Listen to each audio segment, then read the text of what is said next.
A jornada de 10 horas de trabalho começa às 6 da manhã. Os trabalhadores vão e voltam a pé. No alojamento, o chão de terra batida, o varal de roupas e carne. A estrutura que em vários pontos não tem parede. Faltam banheiros, energia elétrica. Durante o almoço, cada um procura um lugar para sentar. Tijolo, tronco, uma situação de escravidão, em uma fazenda próxima ao município Capinzal do Norte. Mas essas condições se repetem em todo o estado.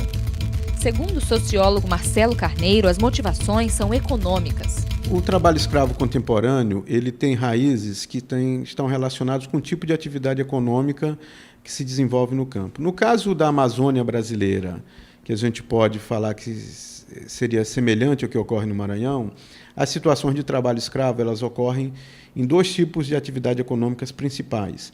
É na atividade pecuária, tá certo? E, no caso do Maranhão, em menor medida, na produção de carvão para a siderurgia. No principal, vamos dizer assim, setor econômico que ocorre as situações de trabalho escravo, que é na pecuária, qual é a explicação? Do ponto de vista da atividade econômica do proprietário rural, o que é que ocorre? Esse proprietário ele é um proprietário de uma atividade econômica de baixa rentabilidade, a pecuária de corte, principalmente aqui no estado do Maranhão, e ele busca contratar trabalhadores para aquelas atividades de preparação do pasto, né, a famosa o roçado da juquira, fazer a cerca, etc. E ele busca contratar esse trabalhador ao menor custo possível. Então, do ponto de vista do que explica, vamos dizer assim, a racionalidade econômica desse, vamos dizer assim, desse pecuarista, que quer contratar o trabalhador no menor custo possível para que ele obtenha, vamos dizer, o melhor resultado do ponto de vista da sua atividade.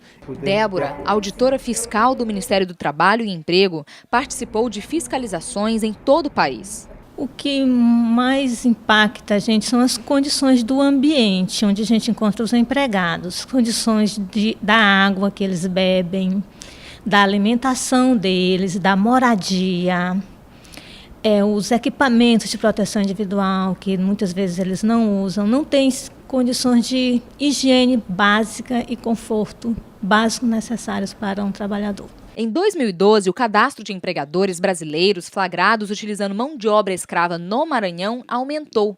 A lista suja do Ministério do Trabalho de 2012 teve 8 nomes a mais que em 2011. Segundo o superintendente do órgão no estado, esse número não representa o aumento do trabalho escravo. Olha, pelas informações que nós temos, foi reduzido consideravelmente, até porque isso aí é uma avaliação que se tem pelo trabalho que nós fizemos. Mas isso não quer dizer que, na realidade, tenha reduzido o número de trabalhos escravos no Maranhão. Nós não temos todos aqueles que estão ali, porque nós tivemos acesso, tivemos atuação, eles foram autuados pelo Ministério do Trabalho, né? E houve a denúncia, estivemos lá, mas o Maranhão é muito grande. Nós temos uma equipe ainda pequena, né? Que não dá para você cobrir o estado, que nós temos fazenda maior do que a nossa cidade de São Luís. Só para possa imaginar, Julieta, nós temos fazenda que é maior do que a nossa cidade, que é o município de São Luís todo. Então não é fácil esse tipo de trabalho. É um trabalho que requer, acima de tudo, amor à causa. O sociólogo Marcelo Carneiro apontou possibilidades para o problema. Nós temos, então, 3 componentes do problema.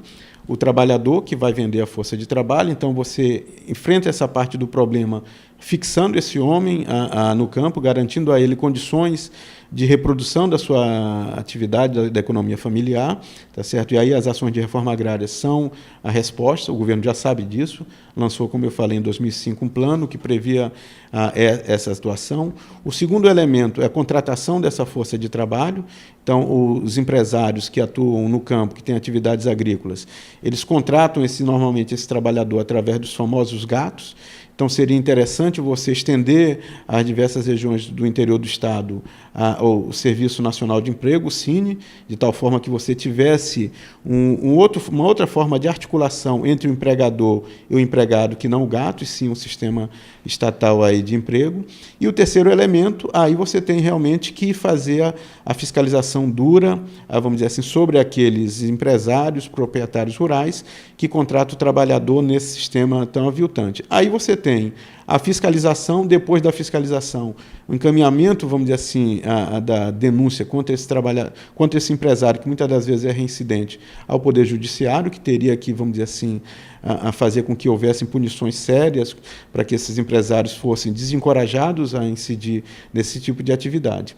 E um outro elemento também que é importante, que tem sido trabalhado, é um pouco o papel da lista suja do trabalho escravo, tá certo? Que é, vamos dizer assim, de você estimular, vamos dizer assim, as cadeias em que você compra, vamos dizer assim, o produto onde você tem situação de trabalho escravo, as cadeias de consumidores a não comprarem, vamos dizer assim, produtos de locais ou de fazendas ou de empresas que incidem nesse tipo de prática. Então, você tem, no caso da siderurgia, você tem aqui no Maranhão o Instituto Carvão Cidadão, que é uma organização que pretende fazer uma autofiscalização nas carvoarias das siderúrgicas maranhenses, ou que são localizadas no estado do Maranhão e no estado do Pará, para evitar que tenha a situação de trabalho escravo. E você também tem iniciativas, agora menos desenvolvidas, do ponto de vista das grandes redes de supermercados no Brasil, Carrefour, Walmart, Pão de Açúcar, tá certo? Que junto com o Greenpeace e o Ministério Público Federal assumiram o compromisso de não comprar carne, tá certo, de fazendas em que foi identificada a situação de trabalho escravo. Também é uma medida, vamos dizer assim, de você tentar estimular o consumidor, vamos dizer assim, a punir aquele que pratica esse tipo de atividade.